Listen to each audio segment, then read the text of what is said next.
SIR এর শুনানিতে ৭ নম্বর form জমা দেওয়াকে কেন্দ্র করে তুমুল উত্তেজনা ছড়ালো পূর্ব বর্ধমানের জেলা শাসকের অফিস চত্বরে। তৃণমূল ও বিজেপির স্লোগান পাল্টা স্লোগানে উত্তেজনার পারদ বাড়তে ঘটনাস্থলে চলে আসে বর্ধমান থানার বিশাল পুলিশ বাহিনী। কিন্তু উত্তেজনা এতটাই বেড়ে যায় যে পুলিশের সঙ্গে ধস্তাধস্তি থেকে হাতাহাতিতে জড়িয়ে পড়েন বিজেপি কর্মী সমর্থকেরা। বিজেপির অভিযোগ ৭ নম্বর ফর্ম জমা নিচ্ছেন না বর্ধমানের এই মহকুমা শাসক রাজর্ষি নাথ। অন্যদিকে তৃণমূলের পক্ষ থেকে পাল্টা দাবি করা হচ্ছে বিজেপির কর্মী সমর্থকরা মহকুমা শাসকের দফতরে এসে শুনানি চলাকালীন অশান্তি পাকানোর চেষ্টা করছে। বিঘ্নিত হয় শুনানি প্রক্রিয়া। তৃণমূল তাতে বাধা দিয়েছে। পুলিশ প্রথমে দুপক্ষকেই বুঝিয়ে সরিয়ে দেওয়ার চেষ্টা করলেও বিজেপির পক্ষ থেকে উত্তেজিত কয়েকজন পুলিশের সঙ্গে বাদানুবাদে জড়িয়ে পড়ে। এমনকি কর্তব্যরত পুলিশের সঙ্গে ধস্তাধস্তি হাতাহাতিতে জড়িয়ে পড়েন তারা। পুলিশ কর্মীদের গায়ে হাত তোলার অভিযোগ ওঠে বিজেপি কর্মীদের একাংশের বিরুদ্ধে। আরও একবার আপনাদের সেই মুহূর্তের ছবি দেখাবো, দেখুন।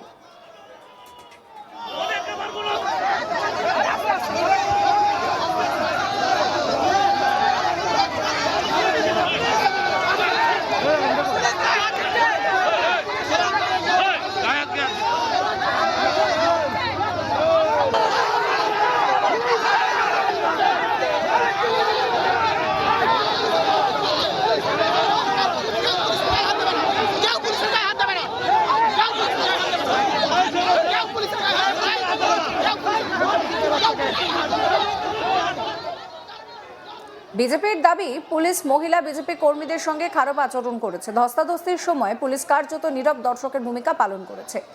এই বিষয়ে বিজেপির সাংগঠনিক জেলা সভানেত্রী অনিন্দিতা পাল কি বলছেন শোনাবো। জমা করতে এসেছিলাম, উনি পরিষ্কারভাবে আমাদের অস্বীকার করলেন, উনি ইলেকশন কমিশনের নির্দেশ মানবেন না। ঠিক আছে, আমাদের সাথে কনভারসেশন চলছিল, সেই সময় তৃণমূলের হারমাত বাহিনী ওইখানে আক্রমণ করে। সব থেকে দুঃখের বিষয়, একটা প্রশাসনিক ভবনে পুলিশ সম্পূর্ণভাবে আমাদেরকে সহায়তা করেনি।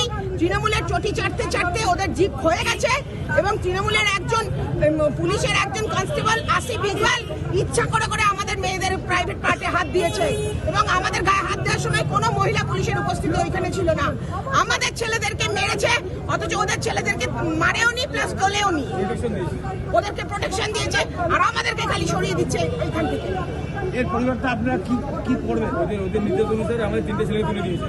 আমাদের কার্যপদ্ধতি তো পরবর্তীকালে আমরা ঠিক করেই নেব, কিন্তু এটা কোন রাজ্যে বাস করছি যেখানে নির্বাচন কমিশনের নির্দেশ নিয়ে আসা সত্ত্বেও প্রশাসনিকভাবে এইভাবে হেনস্থা করা হয়? তাহলে পুলিশকে সহযোগিতা করেছে তৃণমূলের? একদম তাই, বললাম তো, চটি চাটতে চাটতে তো জিপ হয়ে গেছে, জিপের মাঝখানে দেখবেন প্রত্যেকের ফাঁক হয়ে গেছে, এমন চটি চাটছে। এ বিষয়ে পুলিশে নিষ্ক্রিয়তার অভিযোগ করেছেন বিজেপির যুব নেতা শান্তরূপ দে। তিনি বলেন যে সমস্ত ফুটেজ আমাদের কাছে রয়েছে, তৃণমূল কর্মীরা যাতে হামলা করতে পারে তার ব্যবস্থা করে দিয়েছে পুলিশ। আইসি ডিএসপির উপস্থিতিতে বিজেপি কর্মীদেরকে গ্রেফতার করা হলো, কিন্তু তৃণমূলের দুষ্কৃতীদের পালিয়ে যেতে সাহায্য করলো পুলিশ। কি বলছেন শান্তরূপ দে শোনাবো। তৃণমূলের গুন্ডা বাহিনীর রূপ ধারণ নিল। শুধু তাই না, যেখানে ভারতীয় জনতা পার্টির কর্মীরা আক্রান্ত হলো, পুলিশে গুন্ডা আসিফ ইকবাল যে গুন্ডাগিরি করলো তার A to Z ফুটেজ আমাদের কাছে আছে। মহিলাদের শ্লীলতাহানি, বিজেপি কর্মীদের উপর আক্রমণ, এবং শুধু আক্রমণ করা নয়, মানে একদম ক্ষুধার্ত বাঘসিংহের মতো, এই বন্য জন্তুর মতো তৃণমূলের কর্মীদেরও যদি আক্রমণ করে তার সেই ব্যবস্থা করে দিল।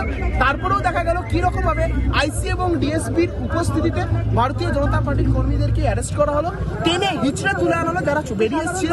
কিন্তু তৃণমূলের যারা গুন্ডাগিরি করছিল, ইনক্লুডিং দ্যাট আসিফ ইকবাল উর্দিধারী তৃণমূল গুন্ডা, তাকে বহাল তবিয়ায় ব্যাক বাইপাস করে দেওয়া হলো পেছন দরজা দিয়ে। এই হচ্ছে পুলিশের চরিত্র।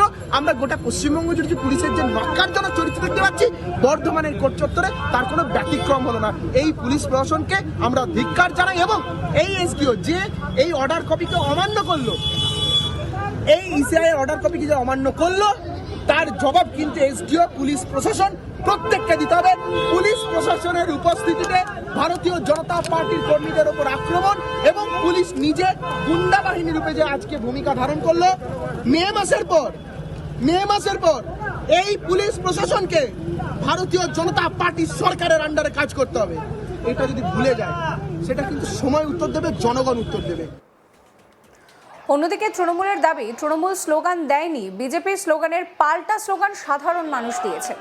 এ বিষয়ে বর্ধমান শহর তৃণমূল কংগ্রেসের সভাপতি তন্ময় সিংহ রায় কি বলছেন শোনাবো। সকাল থেকে সুষ্ঠুভাবে হিয়ারিং চলছিল। মানুষ তার ভোটাধিকার রক্ষার জন্য তারা লাইনে দাঁড়িয়ে থেকে হিয়ারিং প্রক্রিয়ায় অংশগ্রহণ করছিল। এমতো অবস্থায় বিজেপির লোকেরা এসডিও চেম্বারের ভেতরে ঢুকে তারা 7 নম্বর ফর্ম জমা দেওয়ার কেন জমা দেওয়া হবে না, কেন জমা নেওয়া হবে না, কি কারণ জানি না, এসডিও চেম্বারের ভেতরে ঢুকে তারা বিশাল হই হল্লা চিৎকার চেঁচামেচি করছিল। এমতো অবস্থায় আমরা দেখতে পাই যে প্রচুর মানুষ, যারা মানে একদম এসডিও চেম্বার থেকে সিঁড়ি পর্যন্ত প্রচুর মানুষ তারা দাঁড়িয়ে আছে, তাদের হাতে হিয়ারিংয়ের নোটিশ। মানুষ তার ভোটাধিকার রক্ষা করার জন্য সকাল থেকে রাত্রি 9টা পর্যন্ত এই হিয়ারিং লাইনে দাঁড়িয়ে আছে। আর সেই জায়গায় দাঁড়িয়ে মানুষের নাম বাদ দেওয়ার জন্য বিজেপি ওখানে চিৎকার চেঁচামেচি হই হল্লা করছে। সাধারণ মানুষ এর প্রতিবাদ জানিয়েছে এবং এসডিও চেম্বার থেকে বেরিয়ে তারা বাইরে স্লোগান শাউটিং শুরু করে দেয়। সাধারণ মানুষ স্বতঃস্ফূর্তভাবে আজকে বিজেপিকে প্রত্যাখ্যান করেছে এবং বিজেপির এই আচরণের প্রতিবাদে সাধারণ মানুষ বিক্ষোভ দেখিয়েছে এবং বিজেপির এই স্লোগান শাউটিং চলাকালীন একজন পুলিশ কর্তাকে অসভ্য ভাষায় গালিগালাজ করে বিজেপির লোকেরা এবং তাকে মারতে যায়, কয়েকজন পুলিশের গায়ে হাত দেয়। আমরা দেখতে পাই এরা গায়ের জোরে যেমন মানুষের ভোটাধিকার হরণ করার চেষ্টা করছে, ঠিক সেই রকমভাবে গায়ের জোরে প্রশাসনের কাজ করতে বাধা দিচ্ছে এবং প্রশাসনের মানুষের গায়ে হাত দিচ্ছে। প্রমাণিত হয় এরা গণতন্ত্রে বিশ্বাস করে না, এরা ভোটের রাজনীতিতে বিশ্বাস করে না, এরা ঘুরপথে ক্ষমতায় আসতে চাইছে, তাই তারা আজকে পুলিশের গায়ে পর্যন্ত হাত দিয়েছে। অন্যদিকে পাল্টা তো বিজেপি অভিযোগ করছে যে পুলিশ তাদের মহিলাদের হেনস্থা করেছে এবং তৃণমূলের পুলিশ এই প্রক্রিয়াটা যাতে সুষ্ঠুভাবে চলে সেই ব্যাপারে যথাযোগ্য ব্যবস্থা নিচ্ছিল, যাতে মানুষ হিয়ারিংটা করতে পারে, মানুষের হিয়ারিংয়ে অংশ নিতে পারে। এদের কাজ হচ্ছে হিয়ারিংটাকে কোনোভাবে ব্যাহত করা, বন্ধ করে দেওয়া, যাতে মানুষের নাম বাদ যায় এবং 7 নম্বর ফর্ম জমা দিয়ে মানুষের ভোটাধিকার হরণ করা।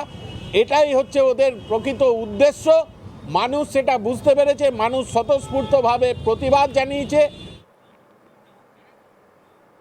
সমস্ত খবরের আপডেটের জন্য আপনাদের নজর থাকুক আজ তাক বাংলায়। চ্যানেলটিকে সাবস্ক্রাইব করতে ভুলবেন না।